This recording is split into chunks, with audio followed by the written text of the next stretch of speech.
मंगलाचरण पढ़।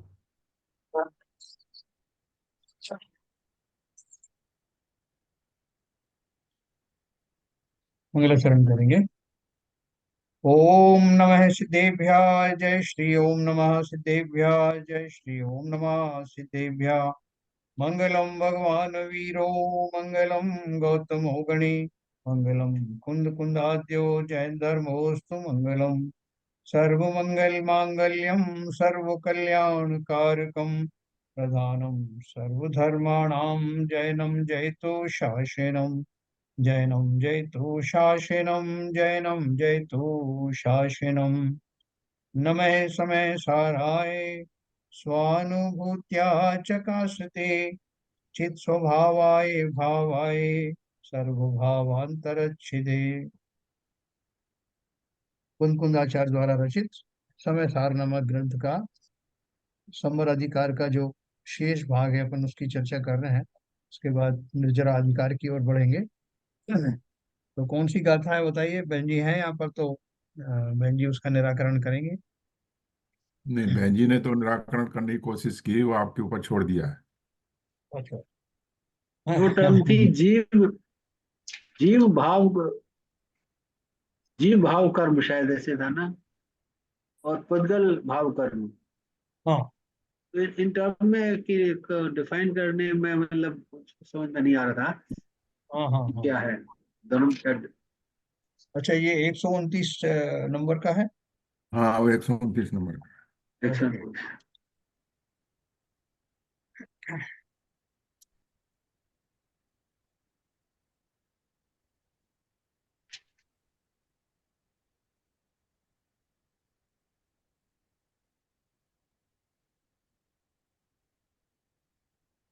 हाँ, अपन यहाँ से लेते हैं इसको। ये 190, 191, 192 का एक क्रम उन्होंने बताया। मैं आपको वो खोलता हूँ पेज।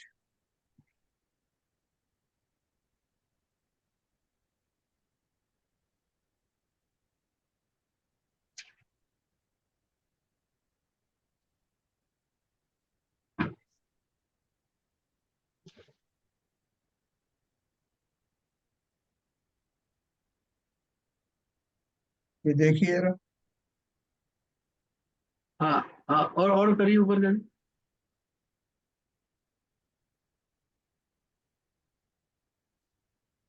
ये हाँ, वाला। और नहीं, और हाँ, एक मिनट।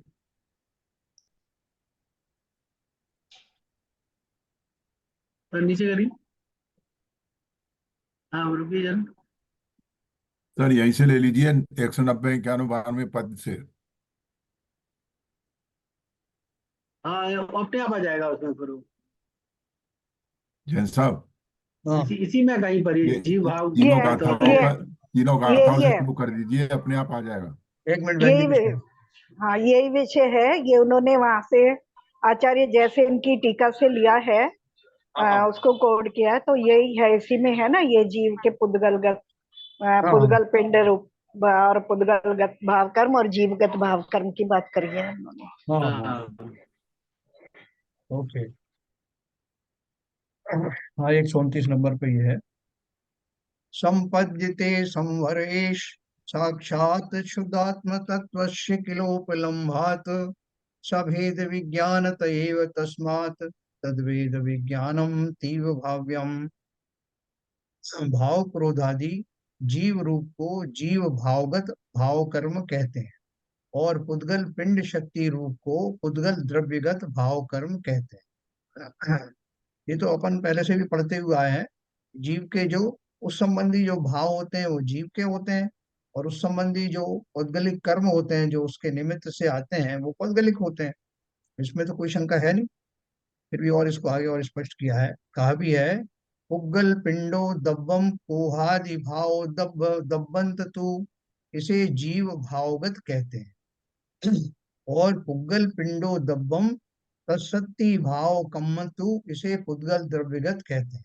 उदाहरण के तौर पर कहा जा सकता है कि मधुर या कड़वे को खाते समय उसके मधुर या कड़वे स्वाद को चखने रूप जो जीव का विकल्प होता है उसे जीव भावगत कहते हैं। और उसकी अभिव्यक्ति के कारणभूत मधुर या कड़वे पदार्थ में रहने वाले शक्ति के अंश विशेष को पुद्गलगत कहते हैं, है ना। जैसे मैंने भाव किया कि मुझे जो है वो इमली खानी, इमली खाने का भाव आया, तो वो जो भाव है, भाव में मुझे इमली भी दिखाई देगी, सर उसका स्वरूप भी दिखाई देगा, और उसका मुझे कैसा स्वाद आएगा ये मेरे भावों में ही आ जाता है। ये मैं इमली खाऊंगा तो बड़ा खट्टा लगेगा और बड़ा अच्छा लगेगा, तो वो जो भाव में वो इमली का थोड़ा स्वरूप भी आ गया, इमली से मुझे क्या मिलने वाला है वो आ गया, उसकी प्राप्ति की मेरी जो लालसा है वो सब भाव में समाहित हो गई। अभी इमली मैंने चखी नहीं, और एक्चुअल जब जो उसका स्वाद आएगा वो कौन सा आएगा, जब रसना इंद्री के माध्यम से वो जो प्रोब के रूप में आएगा, और वो स्वाद जो है उसका अनुभव में अपने ज्ञान में करूंगा। तो दो चीज हो गई, एक तो उस वस्तु के एक्चुअल स्वाद लेने से पहले होने वाले जो भाव हैं, जिनमें अभी वस्तु का सेवन नहीं हुआ, वस्तु को इंद्रिय के द्वारा चखा नहीं गया, लेकिन मैंने अपने भावों में, अपने ज्ञान की पर्याय में उन उस वस्तु के सेवन का जो भाव बनाया, वो तो जीवगत है।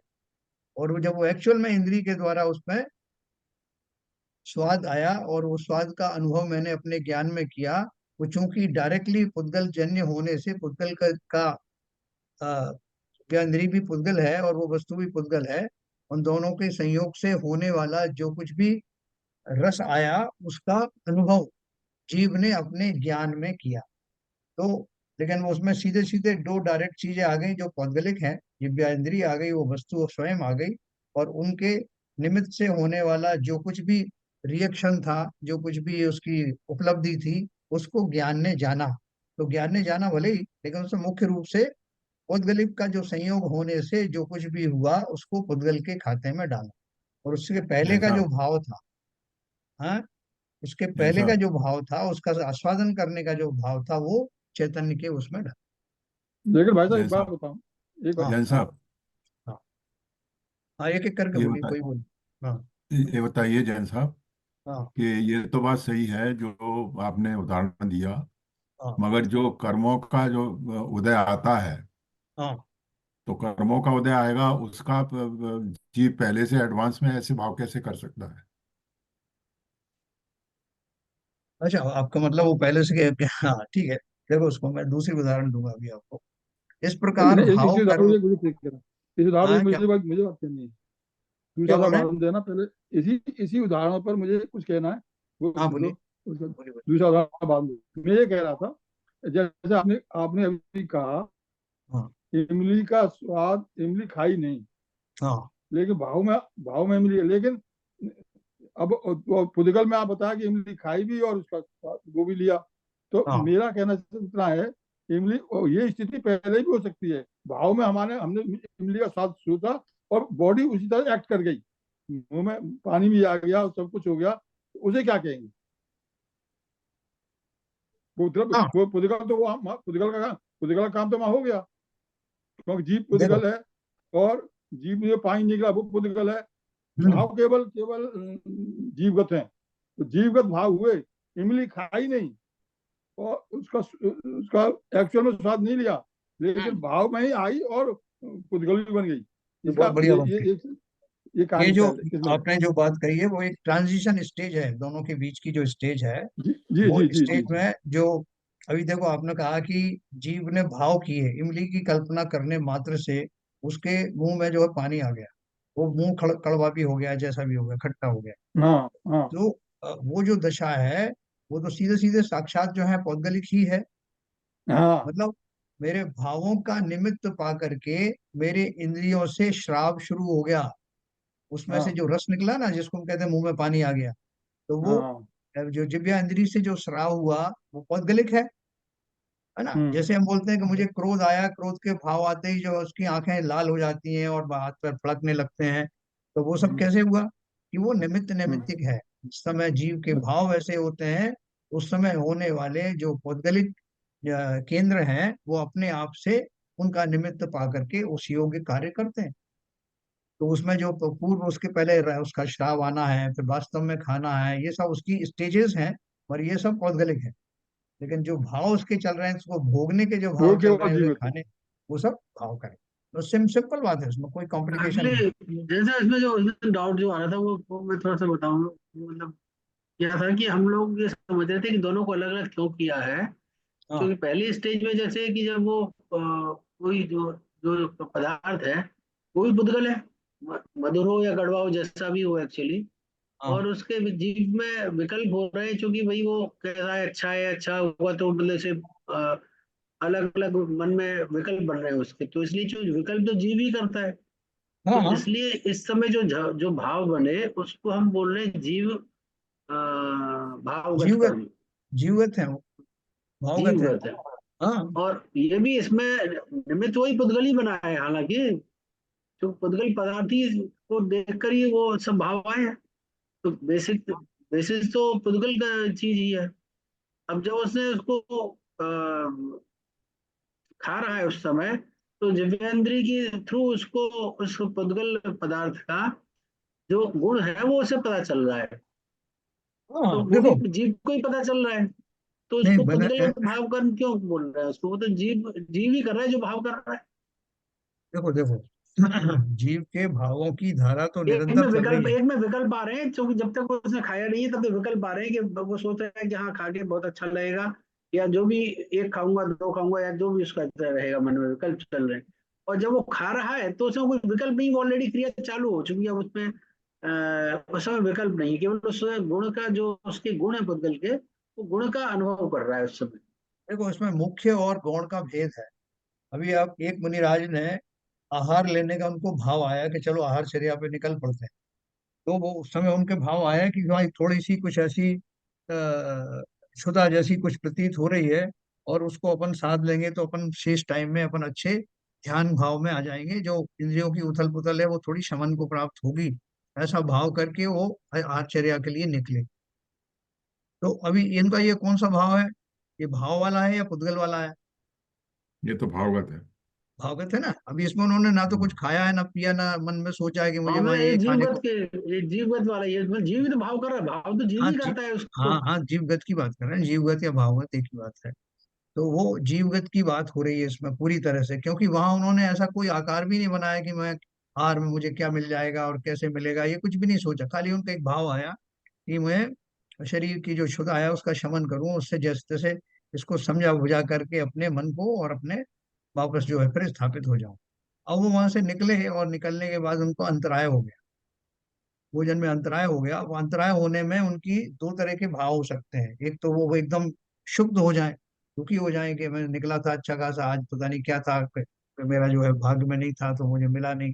या वो दूसरी तरह सोच सकते हैं कि चलो अच्छा हुआ ये होने से, अब मेरे को उतना आहार का जो विकल्प आया था, मैंने तो अपना प्रयास किया लेकिन अच्छा हुआ नहीं हुआ, तो क्योंकि वो भोजन तो करने में ज्यादा रुचि है नहीं उनको, अब मैं वापस से अपनी साधना में लगूंगा, इतना समय और बच गया। तो ये दोनों तरह के भाव हुए, है ना, संकल्प विकल्प वाले। ये दोनों भाव कौन से हैं, जीवगत है कि पुद्गलगत है? ये तो जीवगत भाव है। बोलो ललित जी। जीवगत है। अच्छा, अब वो आगे बढ़े, उनको एक्चुअली अंतराय नहीं हुआ और उनको आहार मिल गया, और आहार उनकी पारणा हो गई, सब कुछ हुआ।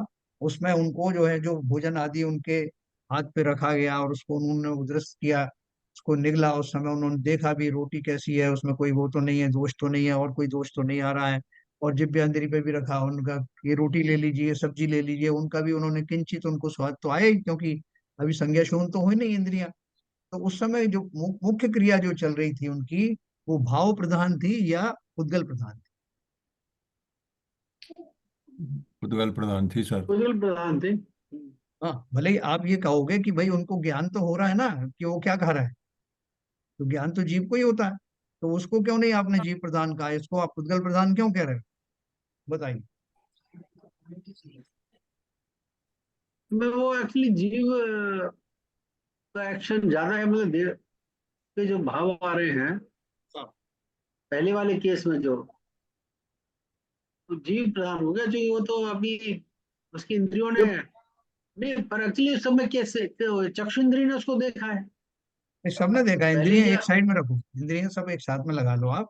वो उसने आंखों ये से नहीं देखा पर रोटी। पर वैसे पुद्गल जनित भाव है, ये पुद्गल जनित भाव, हाँ, वो है वो जीव जनित भाव है। ये बस। जो दूसरे भाव है पुद्गल जनित है, को पुद्गल का स्वाद लेने के बाद भाव बनने हैं, और उधर जो थे वो केवल जीव भाव थे। उसमें खाली विकल्प थे, उसमें जो है जीव जीव विकल्प कर जनित रहा है। है ना। केवल अभी घर विकल्प। बैठे नहीं, मैं बैठे यही बोल रहा था कि इसमें विकल्प आ रहे हैं, इसमें विकल्प नहीं आ रहे हैं।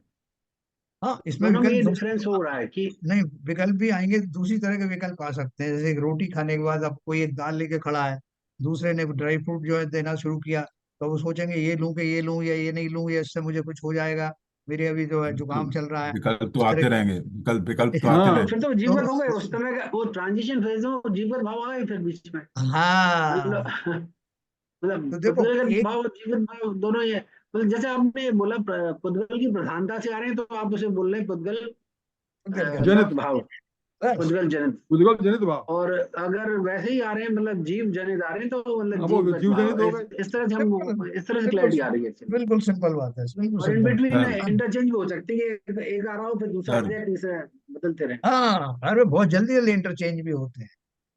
सर अभी वो जैन भोजन, साहब। एक मिनट एक सेकंड, अभी भोजन करते करते, आहार करते करते एकदम उनके मन में भाव आया कि यार देखो ये मेरी क्या दशा है, कैसी ये आहार संज्ञा है जिसके बल बल से बिना बात के मुझे भोजन करना पड़ता है।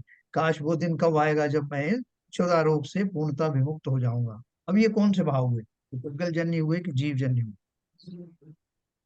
जीव ये जनित जीव हुए। जनित हुए, है? जीव तो जनित। जो जीव जनित। आप लोग जो कह रहे हैं वो बिल्कुल सही कह रहे हैं। कैसे इंटरचेंजेबल इस तरह के भाव आए, कभी उस तरह के भाव आए, कभी उन्होंने बोला अरे इन्होंने मिर्च बहुत डाल दी, इनको पता नहीं था क्या कि हमें महाराज को ये प्रॉब्लम है। पुद्गल हो लोग गए, सोचते नहीं दो पुद्गल हो गए।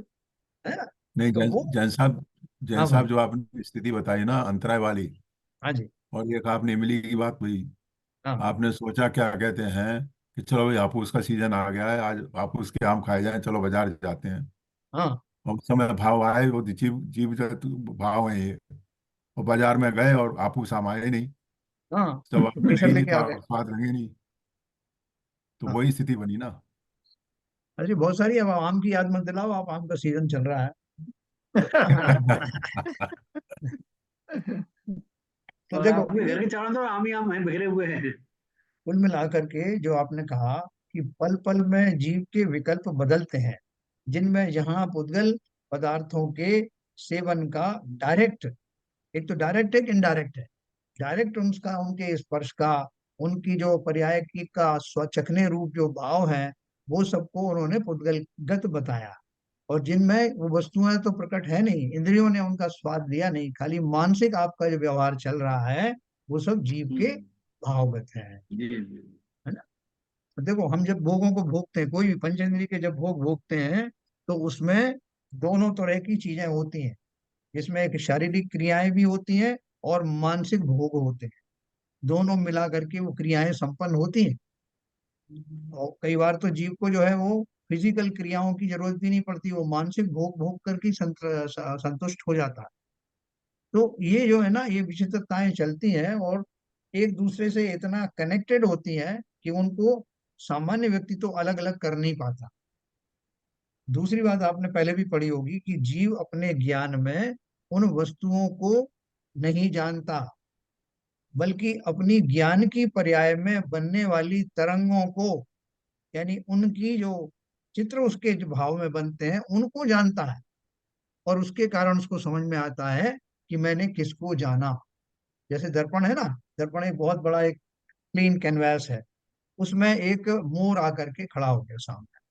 तो उस मोर ने, जितना बड़ा मोर था उतने दर्पण के प्रदेशों को ऑक्यूपाई किया। अब दर्पण ने जाना, दर्पण ने देखा कि मेरा इतने इतने भाग के अंदर में कुछ ऑब्जेक्ट आया है जिसने मेरे इतने इतने प्रदेशों को कवर किया है ना। तो उसने उस कवरेज को जाना कि इतना मेरा जो पोर्शन है वो किसमें कवर हुआ।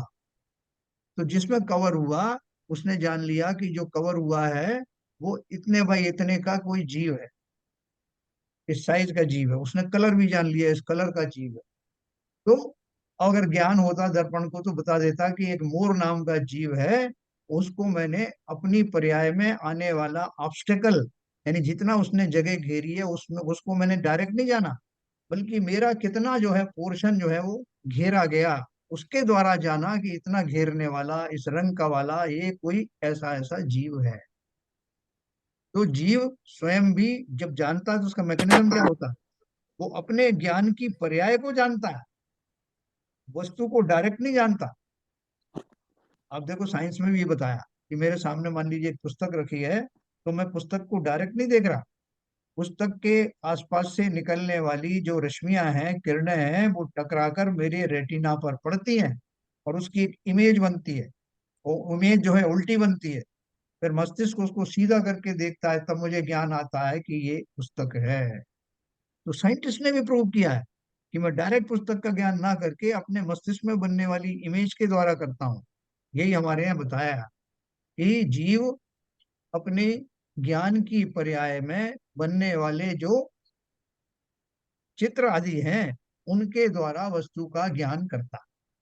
उसी प्रकार से जो उसके वस्तुओं के खाने पीने संबंधी जो उसके राग होते हैं, उस राग को वो जानता है कि मुझे आज इमली खाने की इच्छा हुई।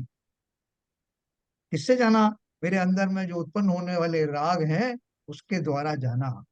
उसी राग के फलस्वरूप वो इमली का स्वरूप भी मेरे ज्ञान में प्रकट होता। तो ये जो जानने की प्रक्रिया है, वो जीव की ज्ञान की पर्याय ही है। अगर आप इसको व्यापक रूप से देखोगे तो आहार पर जाने से लेकर के आहार करना और आहार के बाद का चिंतन करना, इस सब में जीव अपने ज्ञान की पर्याय द्वारा ही उस सबको अनुभव में लेता है। लेकिन यहाँ उन्होंने उसके दो विभाग कर दिए, जिसमें मुख्य रूप से जीव के मान ली विकल्प ही है, मानसिक मानसिक चिंतन ही है, उसको उन्होंने जीवगत उसमें डाल दिया। और जहाँ वो साक्षात वो वस्तु, भौगोलिक वस्तु उपलब्ध है और उसका इंद्रियों के माध्यम से उनका समागम होता है, उस वाले पोर्शन को उन्होंने उद्गलगत जीव में डाल दिया, उद्गलगत भाव में डाल दिया। मैं कुछ क्लियर कर पाया आपकी बात? नहीं वो मतलब डिवाइड तो किया हुआ, तो वो वास्तविकता भी है सर। वास्तविकता है। जो आपने विवेचन किया है दोनों का, वो वास्तविकता भी है। वो जीवगत भाव है और पुद्गलगत भाव है। वो सूक्ष्म दृष्टि से जो विवेचन किया, वो वास्तविकता भी है। वास्तविकता ही है। तो देखो, बहुत से अभी अपन को इतना चिंतन करने की बारीकियों में अपन चले गए, इसलिए अपने को वो और अच्छे से समझ में आ रहा है। बाकी जो जनरल पब्लिक है, जो जैन सिद्धांत को जानने वाले भी हो सकते हैं और ना भी हो सकते हैं, वो सब कहाँ इतनी बारीकी में जाते हैं कि जीवगत है कि पुद्गलगत है, कि कब जो मेरा जो द्रव्य भाव आए, कब मेरे जो है मानसिक चिंतन हुआ, इतना नहीं जानते और ना वो जानना चाहते हैं। लेकिन हमें क्यों जानना है? इससे हमें क्या लाभ होगा बताओ? क्या नाम है ललित जी, ये बारीकी जानने से मुझे क्या फायदा होता? एक्चुअली उद्देश्य तो ये है कि विकल्प खत्म होने चाहिए, तभी है जो है ये भेद विकल्प विज्ञान आते होगा सर। रहते हैं। हाँ, मतलब उद्देश्य तो भेद विज्ञान करके ने का है, विकल्प खत्म करने का है। वाह। तो अब इससे प्रक्रिया को समझेंगे तो ये जान सकते हैं पुद्गलत भाव आ रहे हैं। तो भाई पुद्गल जो है अलग है, मैं अलग हूँ। भेद ज्ञान करेगा तो पुद्गलत भाव कर्म को नहीं बांधेगा। देखो बेसिकली जो है जीव अपने, जैसे मैंने कहा, अपने रागादि परिणामों को ही भोगता है। मेरे अंदर में बहुत खाने की जिज्ञासा हो गई, तो मुझे उनमें खाने में रस आएगा। और अगर जो कोई निरपेक्ष भाव से भोजन कर रहे हैं, मुंजा जैसा कहा जाता है, तो उनको काहे का स्वाद? उनसे पूछो कि महाराज कितनी मिठाइयाँ खाई थी आज आपने, उनमें से कौन सी आपको अच्छी लगी? उन्होंने काहे की मिठाई, कौन सी मिठाई खाई? अरे वो तो पेट का गड्ढा भर रहे थे, किंचित मात्र, जो एक्चुअल में हमारे यहाँ जो आचार संहिता दी है ऐसे उसमें। खाने पीने में ऐसे अगर मतलब आप शाकाहारी खाना खा रहे तो ऐसे कर्मबंध क्यों होना चाहिए? अपना खाना खा लिया, पेट भर गया, कर्मबंध का इसमें क्या चक्कर हो गया? तो इसमें कर्मबंध क्यों होना चाहिए? नहीं, आप तो खाने की बात कर रहे हो, आप बोलो कि फूल सूंघने में या जो खुशबू का आनंद लेने में काहे का कर्मंद हो रहा है? उसमें तो हमने कहीं गए नहीं, आए नहीं, हाँ, कहीं से अगर आ रही अनलेस थी हम फूल को तोड़ें तो बात अलग है एक्चुअली। हाँ, नहीं नहीं सुगंध आ रही नहीं, थी हमने। एक फूल मिनट। फूल सूंघने में आपका राग प्रदर्शित हो रहा है ना। तो अगर राग आ गया तो कर्म बंद होगा। नहीं, वो अभी आप वो उनको बोल रहे हो, वो क्या बोल रहे हैं कि खाने पीने के लिए तो चलो फिर भी हमें पहले उसके बारे में सोचना पड़ता है, ये खाऊं वो खाऊं कि इसमें अच्छा लगेगा, वो उसमें अपने पूर्व संस्कार से कौन सी चीज मुझे पसंद है, बहुत सारे विकल्प आएंगे।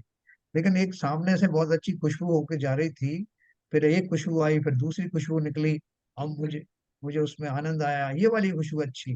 वो आपने देखा, वो सेंट की दुकान के आप जाइए, वो 50 तरह के सेंट आपके हाथ पे लगाएंगे, ये साहब ये देखिए साहब, इसको ट्राई करिए। अब आप बोलोगे देखो इसने लगा के दिया है मुझे, इसमें मेरा क्या खोट है इसमें, उसमें जो पसंद आई मैंने उसको बता दी, इसमें मेरा बंद क्यों करवा रहे हैं? हाँ, बंद ये काहे का यही हो यही रहा क्वेश्चन मेरा है। है? भाई साहब, इसकी सूक्ष्म दृष्टि का मतलब ये हुआ कि कौन से मेरे मेरे अपने भाव हैं, कौन से पर के भाव हैं।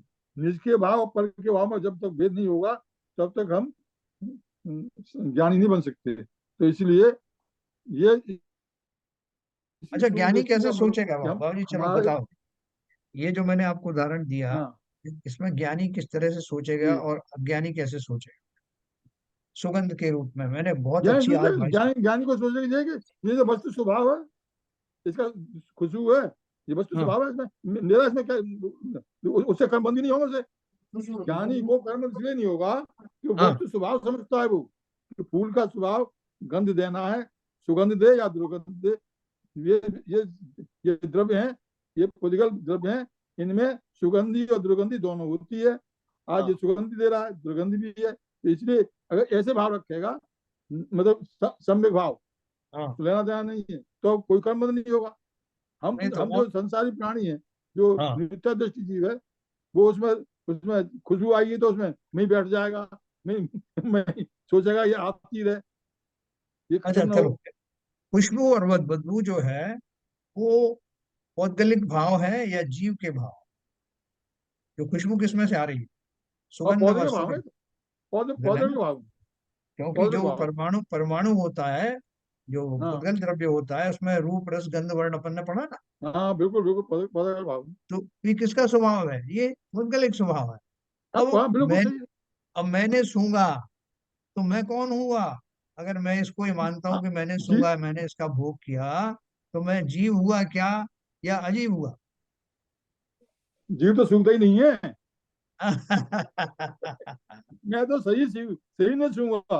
अगर मैं जीव हूं तो मैं पुद्गलिक रस का वेदन कैसे कर सकता हूँ?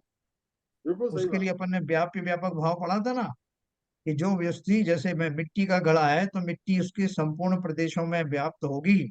अगर मैं पौद्गलिक द्रव्य हूँ, सुगंध आदि का मैं सेवन कर सकता हूँ, तो मुझे भी पुद्गल की ही कोई पर्याय होना चाहिए, क्योंकि सुगंध दुर्गंध भी पुद्गल की ही पर्याय है। मुझे उसी जाति में जाना पड़ेगा, तब तो मैं कह सकता हूँ कि मैंने सुगंध ली, मैंने दुर्गंध ली, मैंने ये सब किया। तो कम लेकिन कर्म भी बनेंगे उस समय तो। हाँ, लेकिन अगर निरपेक्ष भाव से मैंने ये माना, एक्चुअल में माना कि ये सब जो द्रव्य की जो रूप रस गंध पर्याय पर्याय जो पुद्गल द्रव्य की हैं, मैं अपने ज्ञान के कारण इनको जान अवश्य रहा हूँ, लेकिन काहे की अच्छी सुगंध और काहे की दुर्गंध ये सब मेरे बिल्कुल सही। स्वभाव से बिल्कुल अलग है। मैं अपने ज्ञान से जान लेता हूँ, बात अलग है, लेकिन मुझे उनके प्रति कोई राग आदि नहीं, क्यों, और ना ही मैं स्वयं उनको सूंघने देखने वाला हूं। मैं सिर्फ उनका ज्ञाता हो सकता हूँ निरपेक्ष भाव से। वो कौन सोचेगा? तो यहाँ पर सर, जिस ज्ञानी जिसके राग यहाँ आदि पर समाप्त हो गए। हाँ। यहाँ पर सर मेन रोल तो फिर राग और द्वेष का ही होगा ना जब। हाँ वही हुआ, वही तो हुआ। राग क्यों आएगा? राग तभी आएगा जब आप अपने को जो हो आप उसको वैसा ना मानकर कोई और मान लोगे। Yes yes. पर राग और द्वेष आते ही तभी है अगर मैंने अपने स्वरूप को जान लिया। सबका जो पूरा निचोड़ ही ये है कि अगर मैंने अपने स्वरूप को जान लिया, तो संसार का कोई पदार्थ राग या द्वेष करने योग्य है ही नहीं। किससे राग करो? फिर लोगों ने कहा कि जो है, आगे आप गाथाओं में पढ़ेंगे कि साहब मैं जीव हूं ना, तो जीव के प्रति या ये भाव लाते हुए सब कि मैं जीव हूं, ऐसा राग तो मैं कर सकता हूं ना। उसे राग कहेंगे क्या? बताओ। बिल्कुल कहेंगे, राग कर सकता हूँ तो मतलब भाव तो बन रहे हैं ना राग करने के। मतलब देखो, राग राग वास्तव में किसको कहा? पर पदार्थ के प्रति होने वाले आकर्षण या उसके उसके प्रति होने वाला दुर्भाव, वही राग द्वेष है। यस। लेकिन मैं अगर ये मानूं कि मैं आत्मद्रव्य हूं, तो इसमें काहे की गलती भाई? इसमें कोई गलती नहीं है। मैं आत्मद्रव्य हूँ, अनंत गुणों की खान हूँ, पर द्रव्यों से रहित हूँ। इसको भले ही मैं भक्ति भाव से या नीचे की भूमिका में कहूँ कि मुझे उन अपने आप से राग है, राग नहीं है। मैं अपने स्वरूप में, अपने स्वरूप की पूरी मुझे परवाह, पूरा ज्ञान हो जाए, वो राग थोड़ी है। वो तो जानकारी है, वो तो ज्ञान की उत्कृष्टता है। बहुत बढ़िया। पर पदार्थों के प्रति होने वाला ममत्व भाव, उनका आकर्षण, वो सब राग आदि की श्रेणी में आता। और पर पदार्थों से होने वाला जो विरोधाभासी भाव है, उसके प्रति जो मेरा द्वेष आदि परिणाम है, वो सब द्वेष परिणामों में आता है। इसलिए जीव को, आप बोलोगे साहब जो शरीर के प्रति हमको पहले बताते हैं कि जो शरीर है बड़ा सात धातुओं से बना हुआ है, दुर्गंधों से भरा हुआ है, और तुम किसके ऊपर इतना राग कर रहे हो, ये तो मिट्टी में मिल जाने वाला है। इतनी इतनी उसकी भर्त्सना की गई है शरीर की, तो राग की बजाय मुझे द्वेष में फंसा दिया। जिस शरीर से मैं राग करता था, आपने मुझे द्वेष में कर दिया। अब मुझे नफरत होने लगी स्वयं से भी, और वो अपने जो आसपास के जो मेरी स्त्रियां आदि थे उनसे भी मुझे नफरत करा दिया आपने। तो आपने क्या अच्छा काम किया क्या? राग की बजाय द्वेष करा दिया। कराया कि नहीं कराया, बोलो ललित जी। हम्म। है तो क्यों कराया? द्वेष कराना अच्छी बात है क्या? राग और द्वेष तो साथ साथ ही चलेंगे, क्योंकि अगर राग होगा तो हाँ द्वेष तो पीछे पीछे रहेगा ही एक्चुअली, क्योंकि उसके चक्कर में कुछ आप दूसरा ऐसा करेंगे। मान लीजिए जैसे कोई चीज अपने पुत्र से ही राग है, तो अब उसकी भले के लिए आप कुछ न कुछ करते रहेंगे, हाँ उस हाँ। उस प्रोसेस में आप द्वेष इकट्ठा करेंगे। देखो इसमें एक बहुत आपको राज की बात बताता हूँ कि राग भावों को छोड़ना बहुत मुश्किल है। डायरेक्टली राग को छोड़ना बहुत मुश्किल है, लेकिन उसको कन्वर्ट अगर द्वेष में कर दिया जाए तो द्वेष को छुड़ाना ज्यादा मुश्किल नहीं। बहुत बढ़िया। जिस जिस शरीर के प्रति आपको बहुत ममत्व है, उसके प्रति जब मैंने आपको द्वेष दिलाया कि भैया किसमें इतना मोह कर रहे हो, है नो मल द्वार बहे निस्वार क्या है ना, नाम लिए घिन आवे, तो आपको अपनी शरीर के से जो बहुत ज्यादा आपका मोह था वो कम होना शुरू हो गया कि अरे यार मैंने शास्त्रों में भी पढ़ा और ये वास्तव में भी सही है। लेकिन फिर एक अवस्था, थर्ड अवस्था आएगी जिसमें आपको लगेगा कि अरे यार मैं ज्ञानी हो गया हूँ, वस्तु के स्वरूप को जानता हूँ, शरीर जैसा है वैसा है, इसको इसको मैंने कोई नया तटस्थ भाव। अन्वेषण, हाँ कोई अन्वेषण थोड़ी किया, ये तो जैसा है वैसा है। खाली आचार्यों ने उसमें मेरा होने वाला राग भाव छुड़ाने के लिए बात कही है, जैसा है वैसा है, उसमें द्वेष की भी जरूरत नहीं है। तो धीरे धीरे द्वेष भाव भी छूट जाएगा, लेकिन कंपैरेटिवली राग भाव इतनी आसानी से छूटता नहीं,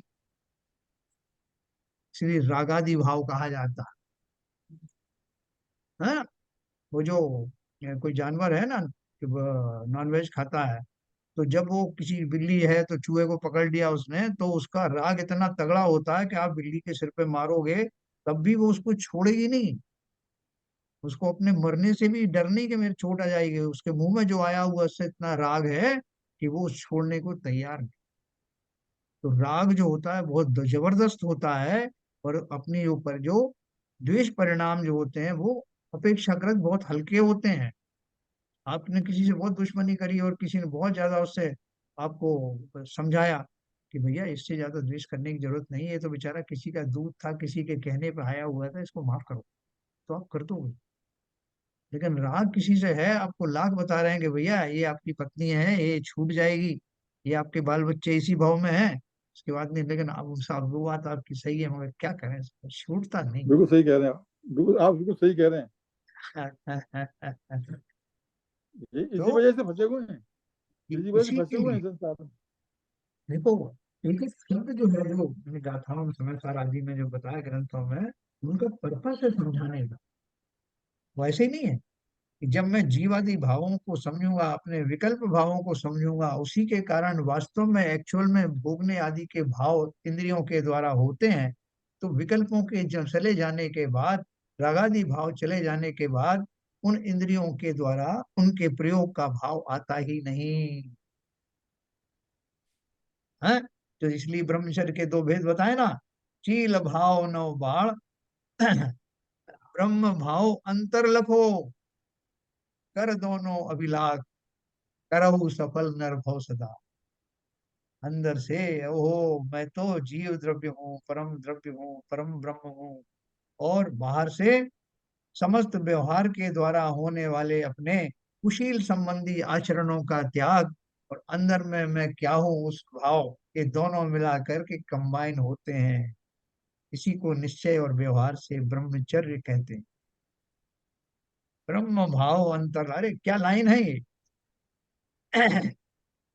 इसको सुनने मात्र से, अभी मैं पंचकल्याणक में गया था तो उन्होंने नेमिनाथ भगवान का वो जो, जब वो उनका विवाह कैंसिल हुआ उसके बाद में उन्होंने ब्रह्मचर्य व्रत दिलवाया।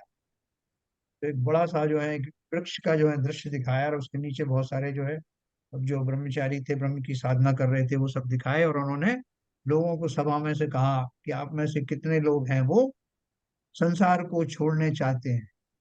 तो बहुत सारे लोग तो समझे ही नहीं संसार को छोड़ने का अर्थ क्या है। तो उन्होंने कहा बोलो संसार छोड़ना चाहते हो कि नहीं। तो जिनको समझ में आएगा उन्होंने हाथ उठा दिए, जिनको नहीं समझ में आया उन्होंने हाथ भी नहीं उठाया। फिर उन्होंने ब्रह्मचर्य का बोला कि आप में से कितने ऐसे हैं जो कि आजीवन ब्रह्मचर्य व्रत लेना चाहते हैं, कितने ऐसे हैं जो साल 2 साल के लिए लेना चाहते हैं, कितने अष्टमी चतुर्दशी को लेना चाहते हैं।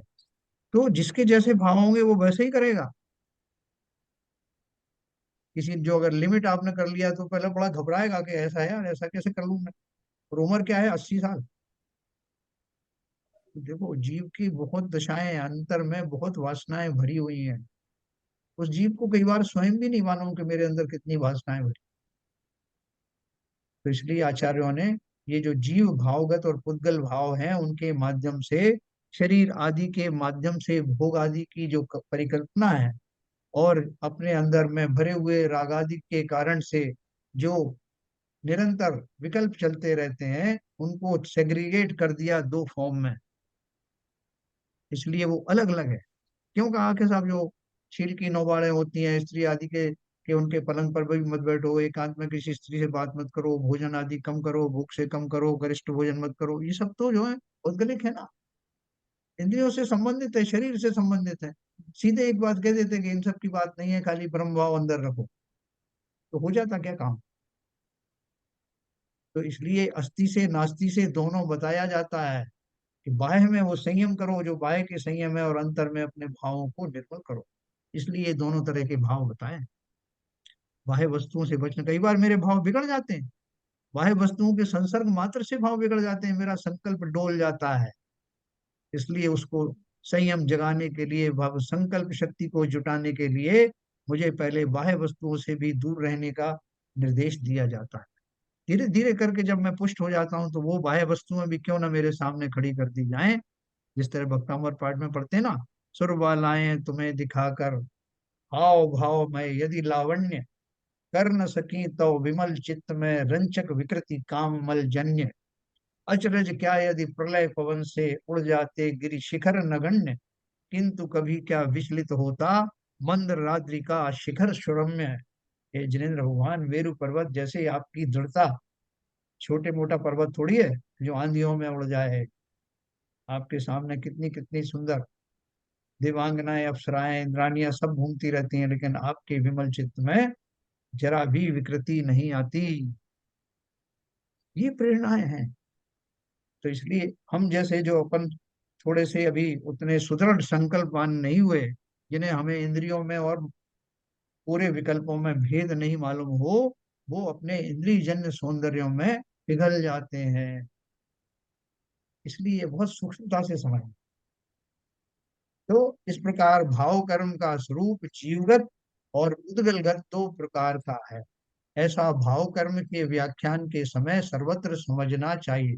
अब इसका एक और आपको अर्थ बताऊं कि भाव कर्म तो हमने भाव किए, और द्रव्य कर्म में क्या हुआ, वो जो मेरे भावों का निमित्त पा करके जो पौद्गलिक कर्म है, कर्म रूप में जो कन्वर्ट हुए, फिजिकल कर्म में जो कन्वर्ट हुए, वो द्रव्य कर्म है।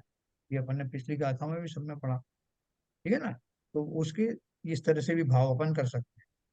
तो बाकी कुल मिला के आप समझ गए होंगे कि भावगत का अर्थ क्या है और पुद्गलिक भाव का अर्थ क्या है, द्रव्यगत, ठीक है ना। अब भेद ज्ञान की महिमा का निरूपक समाप्त, संवर अधिकार समाप्त हो रहा। अब ये लाइन थी ना, इस प्रकार भाव कर्म का स्वरूप जीवगत और पुद्गलत 2 प्रकार का है, और ऐसा भाव कर्म के व्याख्यान के समय सर्वत्र समझना चाहिए। आप कह रहे थे कि बात तो दोनों में ही भाव जुड़े हुए हैं। जब मैं पूरे भाव कर रहा हूँ, इंद्रिय आदि का आलम्बन नहीं लिया, तब भी वो जो है भाव है। और जब मैं इंद्रियों के द्वारा वस्तुओं का सेवन कर रहा हूँ, उस समय होने वाले ज्ञान भी तो भावगत है। लेकिन उनमें थोड़ा सा भेद पड़ जाता है। वहाँ मुख्य रूप से विकल्प हैं, जहाँ इंद्रिय आदि का आपने प्रयोग किया ही नहीं, उस संबंधी जो बातें आई नहीं, पूरी आपका मानसिक चिंतन है।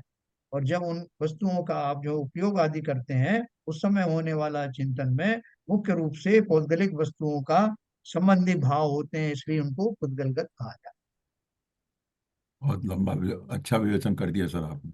जाता है। अब भेद ज्ञान की महिमा का निरूपक संवर अधिकार समाप्त हो रहा है।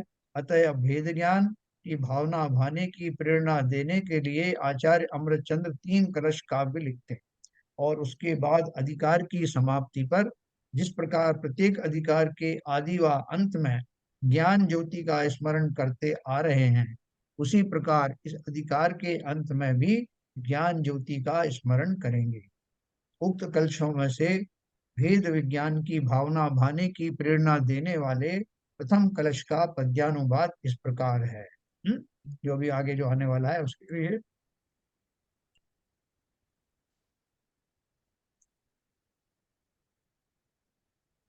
अरे यार, कहाँ चला गया?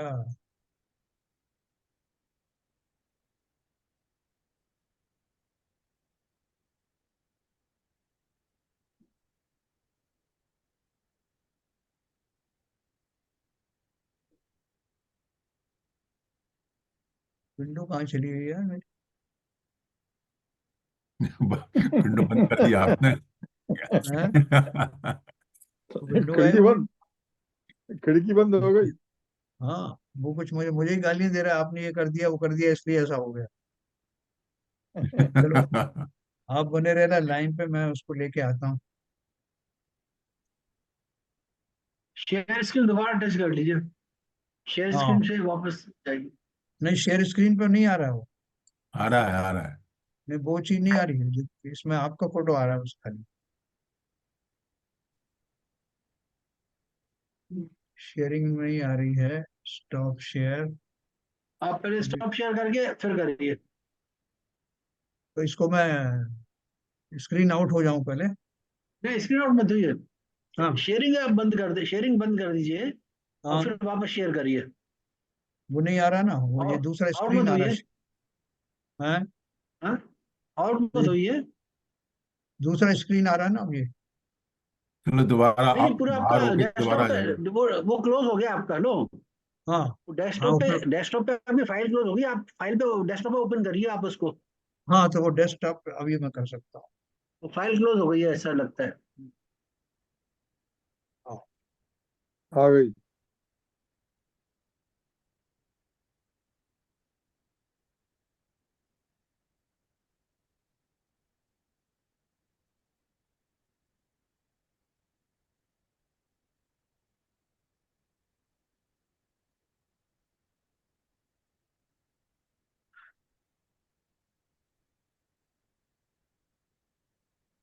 तो संवाद अधिकार बहन जी ने बहुत अच्छे से बता दिया आपको, मैं रह गया सुनने को।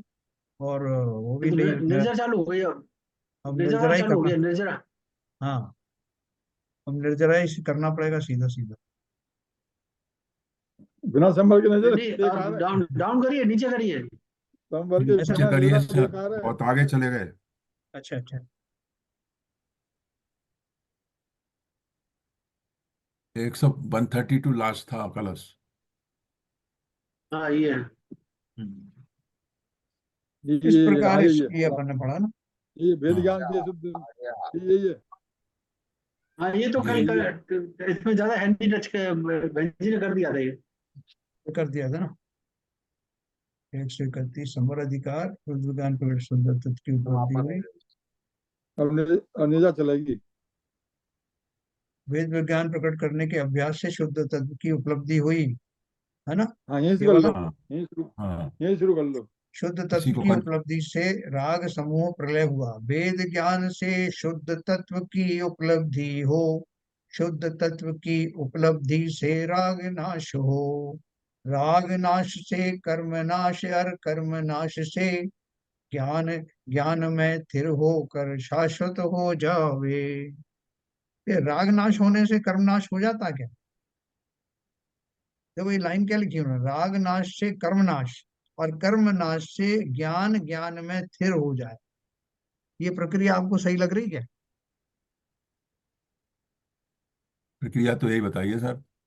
हाँ, ललित जी आप क्या रागनाश बोल रहे होने रागनाश होने पे हो जाएगा, संवर हो जाएगा। हो? हाँ, ये संवर आगे हो का जाएगा तो कर्मनाश हो गया। हाँ, आगे का स्टेप है, ज्ञान ज्ञान में स्थिर हो जाए। हाँ, वेद ज्ञान से शुद्ध तत्व की उपलब्धि हो, जो अपन कर रहे हैं। शुद्ध तत्व की उपलब्धि से राग नाश हो। अगर आपको ये मालूम पड़ जाए कि ये जो स्त्री है, ये जो बच्चा है, ये सब जो है मेरे नहीं है, यह शरीर ही मैं नहीं हूँ, तो शरीर संबंधी राग चला जाएगा कि नहीं जाएगा? बिल्कुल चला जाएगा। बिल्कुल चला जाएगा। शरीर संबंधी चला गया तो शरीर से जुड़े हुए जो नाते रिश्ते हैं वो भी चला जाएगा। हाँ, तो सब भेद, खतरनाक हो जाएंगे।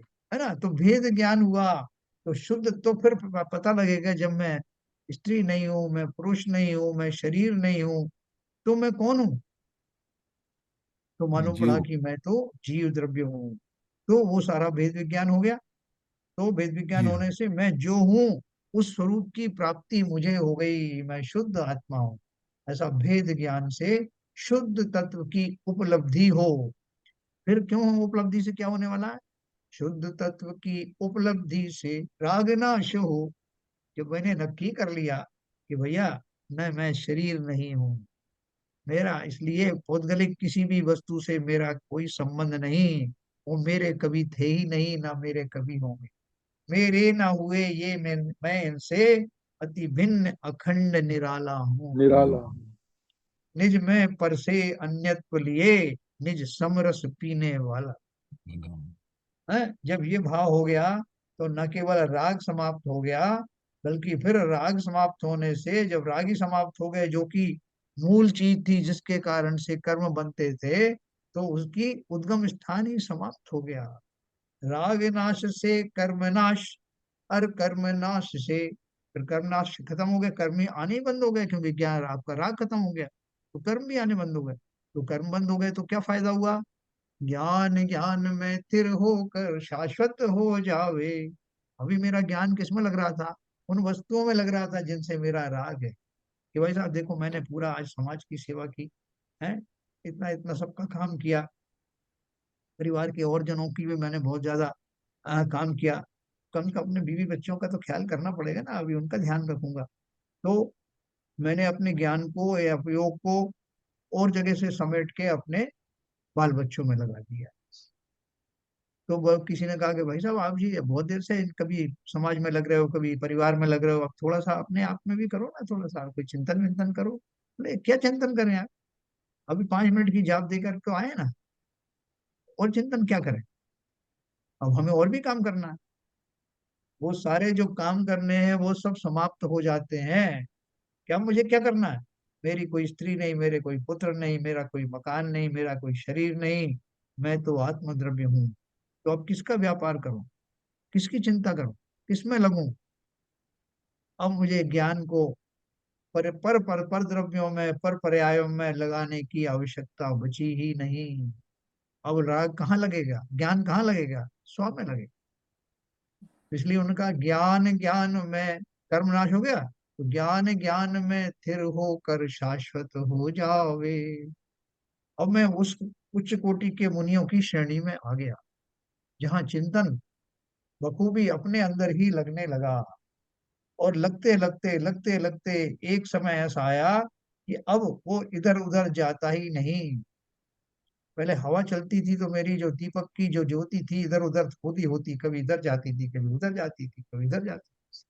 लेकिन वो अब हवा, राग रूपी हवाएं समाप्त हो गई, तो मेरी वो ज्ञान ज्योति स्थिर क्यों नहीं होगी?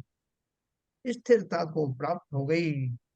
समस्त विघ्न बाधाएं राग आदि की समाप्त हो जाने से अपने स्वरूप को समझ लेने के कारण ज्ञान का समस्त व्यापार अब स्थिर भाव से स्व में ही लगेगा। इसी का नाम है ज्ञान ज्ञान में स्थिर होकर शाश्वत हो जावे, हमेशा के लिए अब स्थिर हो गया। यही अवस्था है केवल ज्ञान। भेद विज्ञान प्रकट करने के अभ्यास से शुद्ध तत्व की उपलब्धि हुई। शुद्ध तत्व की उपलब्धि से राग समूह प्रलय हुआ। राग समूह के विलय करने से कर्मों का संवर हुआ, और कर्मों का संवर होने से ज्ञान में ही निश्चल हुआ ज्ञान उदय को प्राप्त हुआ, है ना। अब वो ज्ञान का जो सूर्य था, वो बिना किसी व्यवधान के, बिना किसी बादलों के, बिना किसी चंचलता के पूर्ण वैभव के साथ उदित हो गया। निर्मल प्रकाश और शाश्वत उद्योत वाला वह एक अम्लान ज्ञान परम संतोष को धारण करता। अब मेरा कोई वांछाएं शेष रही नहीं, रागादि तो समाप्त हो ही गए, अस्थिरता जन्य जो विकार थे वो भी चले गए। स्थिरता निज में प्रभु पाऊं जो अंतर का कालुष होती है। होती है। इसी यही सारा मेरा अभी एकमात्र लक्ष्य है कि जो ज्ञान की जो तरंगें उठ रही थी, वो तरंगों में ना रह करके अब स्थिर भाव को प्राप्त हो। है ना, वो त्राटक करते हैं ना, सवेरे त्राटक दिखाते हैं, सूरज का त्राटक करो साहब। वो कैसे करें? बोले अपनी आंखों को बिना पलक झपकाए निरंतर सूर्य की ओर दृष्टि करो, और धीरे धीरे करके उसका समय बढ़ाते जाओ, पलक बंद ना हो, अपलक देखते रहो, निर्निमेष भाव से देखते रहो। तो धीरे धीरे करके मेरा अभ्यास करने से वो मेरा समय अवधि बढ़ती चली जाती है, और मुझे उस प्रक्रिया में ही आनंद आने लगता है। मेरी आंखों की ज्योति बढ़ने लगती है। तो यहाँ मेरी ज्ञान की ज्योति उस स्थिरता को पाकर अपने ज्ञान सूर्य की ओर टकटकी लगाकर देखने से स्थिरता निरंतर बढ़ती जाती है, और एक समय वो आता है जब केवल ज्ञान के क्षण उदित होते हैं, अंतर मुहूर्त तक मैं स्थिरता में आ जाता हूं, तो समस्त जगत दिखाई देने लगता है ना। देखो प्रक्रिया, ध्यान करके देखो कि वो कैसी अनूठी प्रक्रिया होगी, जिससे हमारे अनंत अनंत अनंत और सिद्ध निकले हैं, और जिससे शीघ्र ही मैं भी गुजरने वाला हूं। निर्मल प्रकाश और शाश्वत उद्योत वाला वह एक अम्लान ज्ञान परम संतोष को धारण करता है। इस कलश में यह बताया गया है कि भेद विज्ञान के बल से संवर पूर्वक परम संतोष को धारण करने वाला निर्मल शाश्वत ज्ञान प्रकट होता है। अब आपको सीधा फार्मूला बता दिया, कुछ नहीं करना है, आप भेद विज्ञान ही करें। बोले साहब फिर वो ऊपर का जो आपने बताया, वेद विज्ञान के बाद में फिर ऐसा हो जाएगा, फिर वैसा हो जाएगा, शुद्ध तत्व की प्राप्ति हो जाएगी, राग चला जाएगा, कर्म चले जाएंगे, तो वो सब भी तो सोचना पड़ेगा ना। बोले कुछ नहीं सोचने की जरूरत है, तो आप ये ही तो सब इतनी अपने आप हो सारी जाएंगे, अपने आप हो जाएंगे सब काम। क्या कहोगे, आपको बताया कि क्या क्या प्रक्रिया घटित होगी, आपको घटित करने की जरूरत नहीं। आप तो वेद विज्ञान में कंसंट्रेट करो, बाकी सब घटित होगा। तो केवल ज्ञानी हो गए, अनंत बन गए। उनसे बोला कि साहब वो अब आपको एक 14वां गुण स्थान पड़ेगा, उसमें आप जो गुण स्थानातीत हो जाओगे, आपकी जो 85 प्रकृतियां हैं हो जाएंगी। फिर उसके बाद में ये होगा आपको, फिर ये अगर अंतिम शुक्ल ध्यान करना पड़ेगा, ये सब है। तो ये लिस्ट बना लो साहब, फिर आपको ये सब करना करना है तो सब एक क्वेश्चन था उसमें है। कि जैसे मतलब आप भगवानों को 10 भाव देखेंगे तो अधिकतर वही वही लोग सब साथ में आ रहे हैं, लेकिन दोनों साथ में कैसे आएंगे वही समझ में नहीं आता है कि एक आदमी भव्य अच्छे कर्म कर रहा है, सब कुछ कर रहा है, दूसरा उस पर सताने परेशान करने का काम कर रहा है। लेकिन जब दोनों एक जैसे बार बार योनि में कैसे आएंगे? सताने वाला परेशान करने वाला तो अलग योनि में जाना चाहिए, और जो अच्छे कर्म कर रहा है, सब कुछ कर रहा है, वो आगे बढ़ रहा है। तो दोनों को मनुष्य भाव, दोनों को देव भाव, दोनों को ऐसे कैसे कैसे मिल जाएगा? बहुत बढ़िया बात है यार, बहुत बढ़िया। मैं आपको बताता हूँ, अभी हमारे पास 2-3 मिनट है, उसमें बताऊंगा, इसको मैं ये लाइन पूरी कर देता हूँ। इस जी कलश जी। में यह बताया गया है कि भेद विज्ञान के बल से संवर पूर्वक परम संतोष को धारण करने वाला निर्मल शाश्वत ज्ञान प्रकट होता है। इस प्रकार इस छंद में यही कहा गया है कि भेद विज्ञान से ही, किसी की आवाज आ रही है, थोड़ा बंद कर दीजिए। संजय प्रकाश जी जरा म्यूट कर लीजिए। इस प्रकार इस छंद में यही कहा गया है कि भेद विज्ञान से ही आश्रमों का अभाव होकर संवर प्रकट होता है, परिपूर्ण ज्ञान की प्राप्ति होती है, और अनंत अतीन्द्रिय आनंद भी प्राप्त होता है। देखो ये सब कल्पनाएं नहीं है, आजमाए हुए नुस्खे हैं। आचार्यों ने ये सब न केवल देखा है बल्कि करके दिखाया है, और करके स्वयं ही अनुभव किया। हमें तो पका पकाया माल मिल रहा है। वेद विज्ञान की दिशा में लग जाओ, निरंतर हर संसार की हर क्रिया में जो जो घटित हो रहा है उसको, कहाँ मैं हूँ, कहाँ शरीर आदि की क्रियाएं हैं, उनको क्लियर कट जानना शुरू करो, और जो बताया वैसा ही प्रतीत होने लगेगा।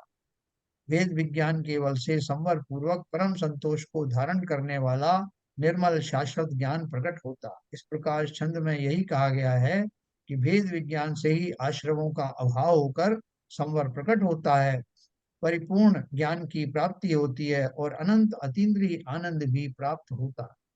इस प्रकार संवर रंग भूमि से बाहर निकल गया, वो बहुरूपीय बन के आया था। इस प्रकार आचार्य कुंद कुंदकृत समय सार की आचार्य अमृत चंद्र कृत आत्मख्याति नामक संस्कृत टीका में संवर का प्ररूपक 5वां अंक समाप्त हुआ।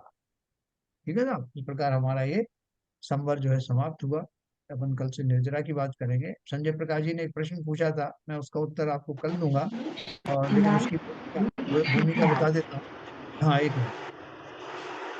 संजय प्रकाश जी थोड़ा म्यूट कर लीजिए।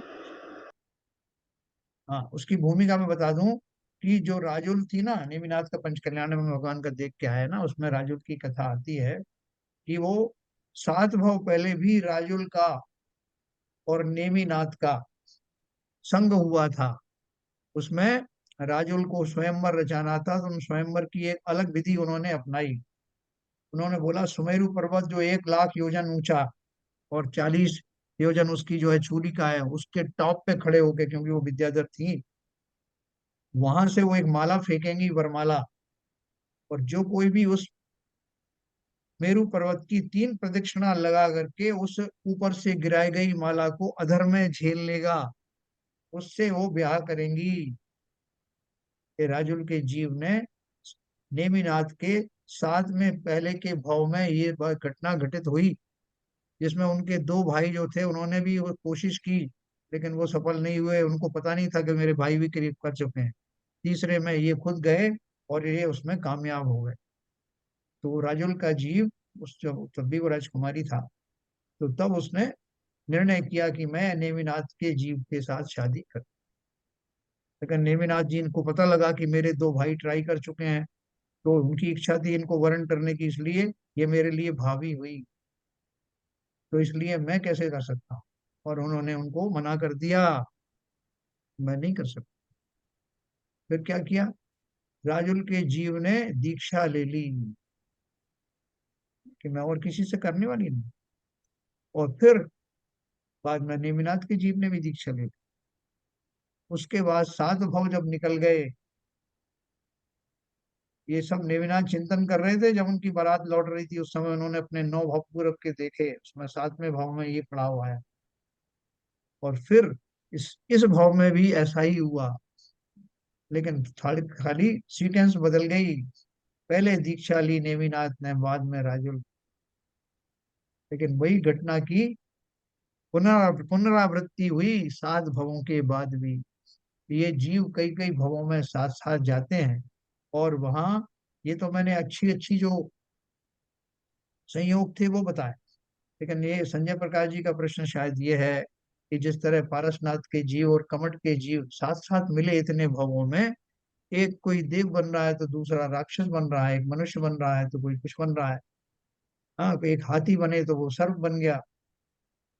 ऐसे करके उन्होंने अपने बैरों को भी अंजाम दिया। लेकिन जो दूसरा जीव था वो अपने सद्भावों के कारण निरंतर अपनी सदगतियों को सुधारता चला गया। और फिर आखिर में जब उनको केवल ज्ञान हुआ पारसनाथ को, तो तब तक इसकी भी वृत्तियां बदल गईं, और ये तब तक वो उसके मन में जो भाव थे वो भी साथ में चलते रहे, उसने खूब उपसर्ग किया। लेकिन उन सब उसके भी पूर्वगत कर्म थे जिनकी समाप्ति उनके केवल ज्ञान के साथ ही होनी थी। सिंक्रोनाइज होती हैं बहुत सारी घटनाएं, कल मैं आपको और विस्तार से बताऊंगा। और फिर केवल ज्ञान होने के बाद उसने रियलाइज किया, करे मैं क्यों इनके पीछे लगा रहा, देखो ये तो केवल ज्ञान के धारी हो गए, ये तो अभी मोक्ष जाने की तैयारी हो रही है और मैं कहा। चरणों में गिर पड़ा वो, सब उसके जो है अश्रुओं में अपना सारा निकल गया। लेकिन जितने भाव उसके बाकी थे उतने भाव रहे, एक दो चार जो भी रहे हो। लेकिन सिंक्रोनाइज बहुत सारी चीजें होती संसार में, अनंत जीव हमारे संपर्क में अनंत बार आते हैं, अनंत अनंत विधि से उनका साथ रहता है, और फिर समय आने पर अपने अपने भावों के अनुसार सब निकल जाते हैं। कोई यही विचरण करता रहता है कई कई समय तक, कोई निकल जाता है, जल्दी निकलता है। ये सब कैसे घटनाएं घटित होती हैं, अगर आप जानना चाहेंगे तो अपन कल और चर्चा थोड़ी कर लेंगे। लेकिन थोड़ी मैंने हिंट दिया आपको, संजय प्रकाश जी, कुछ थोड़ा सा आपको की जिज्ञासा थोड़ी शांत हुई हो। हाँ सर, लेकिन थोड़ा वही लगता है जैसे मतलब कि दोनों को अलग अलग भाव मिलना चाहिए। अगर कृष्ण मतलब पार्श्वनाथ भगवान अच्छे काम कर रहा है तो लोग उनको मतलब मनुष्य लोक मिल रहा है, लेकिन जो परेशान कर रहा है सब कुछ कर रहा है उसको मनुष्य लोक क्यों मिलेगा, मतलब यहाँ पे क्यों मिलेगा? उनको तो राक्षस गति या तिरंजित या इस टाइप से मिलना चाहिए, अलग अलग लोक होना चाहिए। मिला ना, देखो वो कमठ के जीव का आप उसकी पूरी वो सीक्वेंस देखो उनके भवों की, और पारसनाथ के भवों की वो देखो, तो वो कहीं भील बन रहे हैं, वो मुनि बन रहे हैं, वो कहीं उसमें सर्प बन रहे हैं, तो वो कोई और जो बड़े जो बन करके, और उन्होंने वो ये जो स्वर्ग में जाके देव हो जाते हैं, कभी फिर मनुष्य बनते हैं, और ये फिर जो दाव लगाता है उनके ऊपर। इनकी अलग श्रृंखला भवों की चलती है, उनके भव अलग चलते हैं, तो वो दोनों के एक जैसे नहीं होते। ये बात अलग है कि वो किसी भव में जा करके उनको भी, देखो हमारे यहाँ एक बहुत बढ़िया है, न्यूट्रल गियर कभी भी लग सकता है। वही कमठ का जीव ने न्यूट्रल गियर लास्ट में लगा है, लेकिन तब तक उसको ऐसा भाव ही नहीं आएगा। अंजन चोर ने जो है इतने सारे जो वो किए, सब व्यसन आदि की सब व्यसन किए, लेकिन समय आने पर सबको छोड़ करके मुक्ति की ओर अग्रसर हो गया। तो ये अपन कल और चर्चा करेंगे, आपने अच्छा प्रश्न किया। भाई साहब ये नेमनाथ भगवान जो सात सात वर्ष पहले ये दीक्षा ले ली थी इन्होंने, हाँ, दीक्षा ले ली थी, तो उसके बाद उनका कल्याण नहीं हुआ। उसके बाद वो क्या हुआ, उनके भाव जब देखे, बड़ा वैराग्य की दशा होती है, सब देखो आप पंच हाँ कल्याणक हाँ, वही वगैरह। तो कह रहा हूँ, वो बता कुछ इस तक नहीं पहुंच पाया कि मुक्ति हो जाए। हाँ वो देखो सातों फिर बार क्या बनते थे, क्रम क्रम से। पहले वो भील थे, भील से फिर देव बने, पहले मनुष्य में उन्होंने देव बन गए, देव बन करके फिर मनुष्य आए, मनुष्य में फिर उन्होंने कुछ संयम धारण किए तो फिर छोटे देव हुए, फिर आके मनुष्य बने, फिर उन्होंने और तपस्या की तो बड़े देव बने। ऐसे करते करते फिर अच्छा उनका अच्छा। यही चलता रहा, मनुष्य और देव, मनुष्य और देव। हाँ अभी मतलब वो अभी वो आ नहीं पाया था निर्माण वाला। नहीं, मेरा दूसरा ऑर्डर चल रहा है साथ में। चलिए साहब, जिनवाणी स्तुति करेंगे, समय हो गया, ओके ललित जी। हाँ, नहीं नहीं, ऐसे नहीं, बात क्या है, बात क्या है। तम नाश वे को ज्ञान के प्रकाश वे को अपर भास वे को भानु शिव खानी है।